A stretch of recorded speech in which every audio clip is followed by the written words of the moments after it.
the directive that President Uhuru Kenyatta vacated in 2018 that made it impossible for us in the transport sector and NTSA particularly to be on the road to do enforcement is now revisited.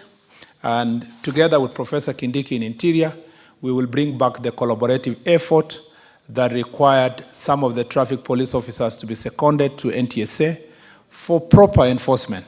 Because, Mr. Speaker, we were left to what you saw me reading here. You know, sensitization, setting the standards. But, Mr. Speaker, even though the Act permits enforcement, on the ground, Mr. Speaker, government decision was made to leave that enforcement only to the traffic police. I believe the new direction will help us to be able to deal with this menace. But last, Mr. Speaker, just to emphasize, even this tractor menace, including driving on the roads, Mr. Speaker, the statistics show that most of the accidents are as a result of drivers' behavior.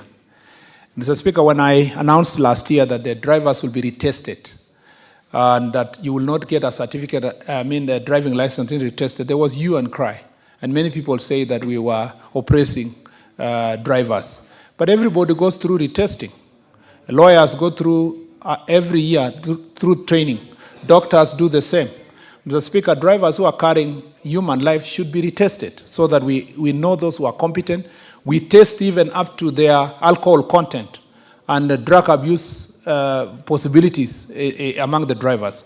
These are things that we should support as people of Kenya. The last thing is that as individuals and citizens, Mr. Speaker, citizen responsibility is extremely important. The matatu that got an accident in the Silibwet Road, or Lenguruoni Silibwet Road, Mr. Speaker, had 24 people, which is 10 people extra. And it was carrying 4 bags of maize. That, Mr. Speaker, by the time the 15th person, the 16th person, the 17th person, the 18th person was boarding that matatu, they knew, of course, that it was overloaded. And, Mr. Speaker, we cannot act as citizens that we are ignorant of the fact that you sit in a car, the driver is drunk or overspeeding or it's already overloaded. We also need to take responsibility ourselves as passengers, but more importantly, those who are sitting behind the wheel. I thank you, Mr. Speaker.